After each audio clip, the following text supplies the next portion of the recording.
This video is going to look at the app PhotoTransfer on the iPad, but it's also available for any iOS device, Mac computer, Windows computer, and Android devices. But I'm going to demonstrate how it's used on an iPad to take photos and videos from your camera roll off the iPad and transfer them to the computer. And vice versa, I can upload them from the computer to my iPad just to avoid doing it through the iTunes process. This is the web page for the PhotoTransfer app, and there is a download link that will take you straight to the App Store or the Google Play Store, so you can actually get the direct link, or you can go from your iPad through the App Store and find it that way. And there is a fair bit of information on here to look at. On the actual iTunes page, it does give you a fairly good list of what this app does in the description. It's not free, it's $2.99, but well worth it if you have a lot of photos and particularly videos, because when you take videos on the iPad, they're quite difficult to get them off out of the camera roll and find them and put them into another place on your computer. So on the iPad, so let's just switch back to the iPad. So the app is called Transfer. And when you open the app on the iPad, it gives you a number of ways to actually connect to the computer. And this is only going to work, by the way, in a wireless network environment. So the devices that are going to be doing the exchanging need to be in the same wireless network. If you haven't got wireless and you're on a Mac computer, then you can create an ad hoc wireless network. So the devices I'm going to use are both on the wireless network. I'm going to send photos from the iPad to an iMac. So first of all, I need to select some photos and videos, and it's going to take me to my camera roll, all my albums that are already set up. So it's going to the camera roll and pick some photos. So I'm just going to select four photos. And then I need to connect this to my computer. If I click close, then it will take me back to the main screen of this app, so I can see what I need to do to connect it to my computer. I'm going to use a web browser, so I'm just going to go to that top address, the connect.phototransferapp.com. And if it requires me to type any more information, then the 192.168.1.11 is the IP address of this iPad, plus the port number. So it might need that to authenticate it. Or I can use the web browser and just type in that bottom address, which will go straight to the iPad because it's using the iPad's identity. So I will just go onto a browser. In this case, I'm using Chrome, and type in the address, connect, PhotoTransfer app. It's looking for a device on the network to connect to and trying to connect with that device. And it's found the iPad. And it's found the 4 photos that I have selected, and it's ready to download them. It will download the photos as a zip file, and there's the actual photos that it is going to send. I've got a choice. I can either send them in medium resolution or full resolution, but I want them in full resolution, so I'm just going to click that, and it's downloaded them to the downloads folder on the computer. They're here. If we look back at the iPad is also saying your photos were transferred successfully.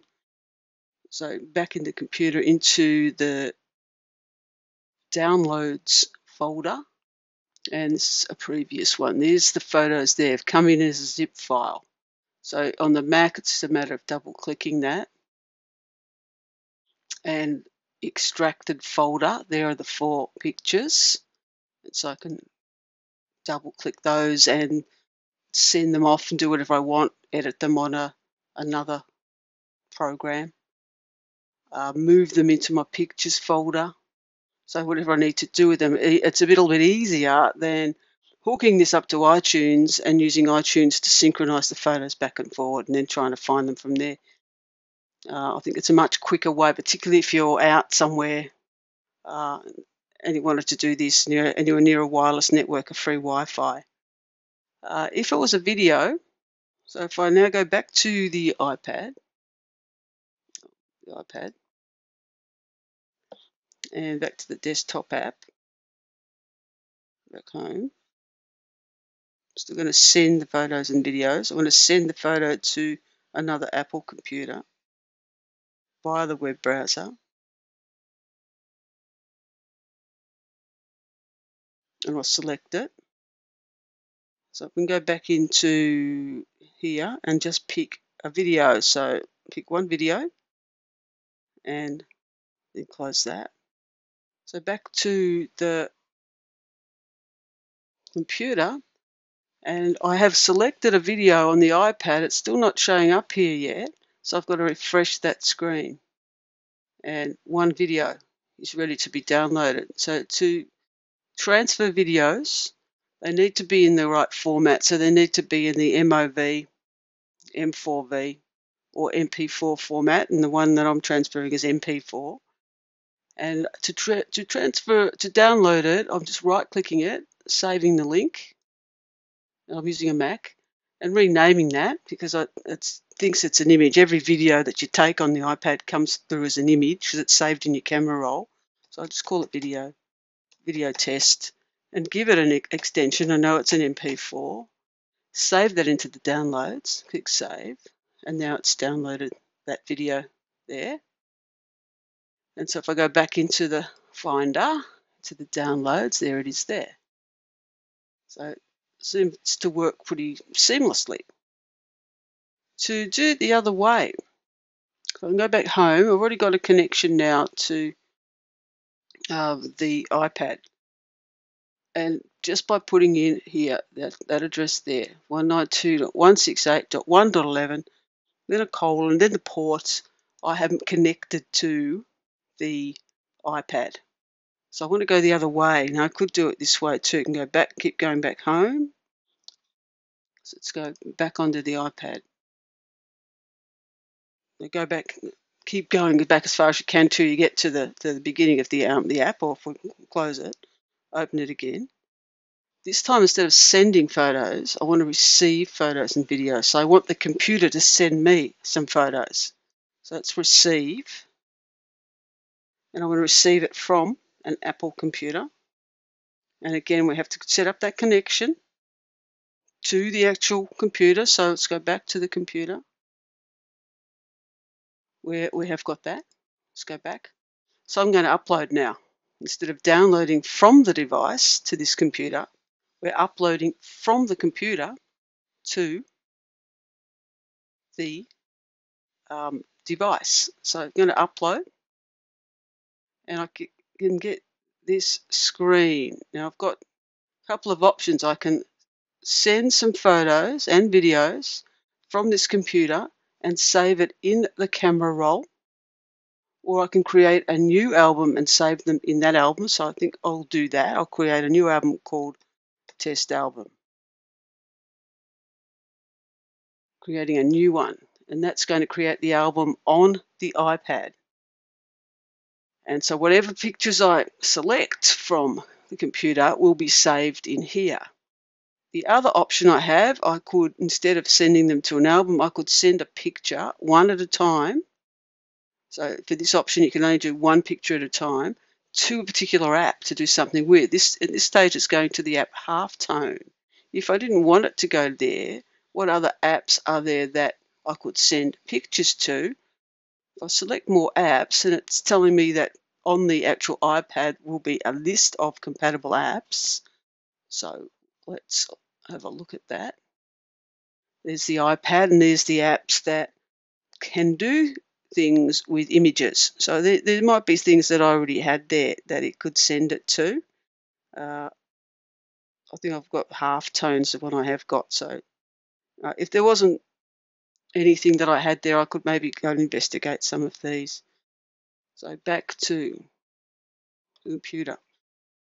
I'm going to send it to an album. And so the next thing is to select, upload the photo or photos that I want to send. So I'm just going to do one so it's quick. So that's the photo of a cat on my hard drive on my desktop that I want to send to my iPad. So I can select that photo, and it's already sent it by the look of it. You can sort of see its progress there. One image was saved to your photo album. So to view that, we go out of the app, into the camera roll, photos, into the albums. There's the test album at the bottom, and that's the picture that was just sent across. Now, let's go back to the computer. The limitation I've found with this is it's a little bit slow. If you're sending quite a few photos that are high resolution, it can take some time. So you don't want to do too many at once. Do a couple, let them get sent over, do another couple. Now, to do any transfers, the actual app itself needs to be open. Nothing will occur unless you've actually opened the app transfer. You don't have to have selected anything. We can just open it and then go back to the computer and make a connection so I know what the address is by now.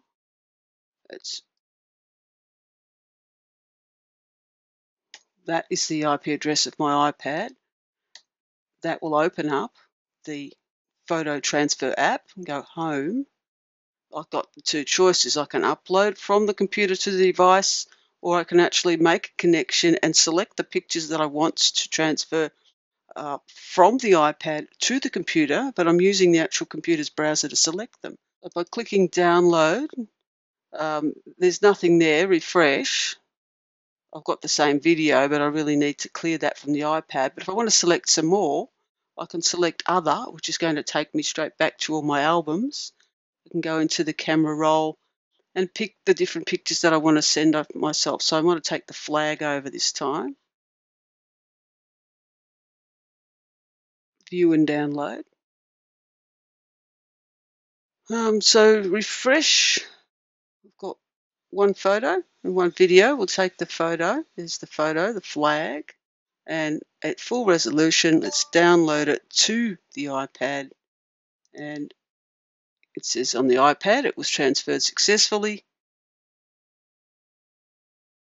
And so we go back to the computer and into the downloads folder, which is where the images go. That's the one we just sent across there. It still comes across in a zip file, even if it's only one. So extract that folder, and there's the picture. So all the pictures that you transfer from the iPad to your computer will end up in whatever your default folder is. In my case, it's the downloads folder.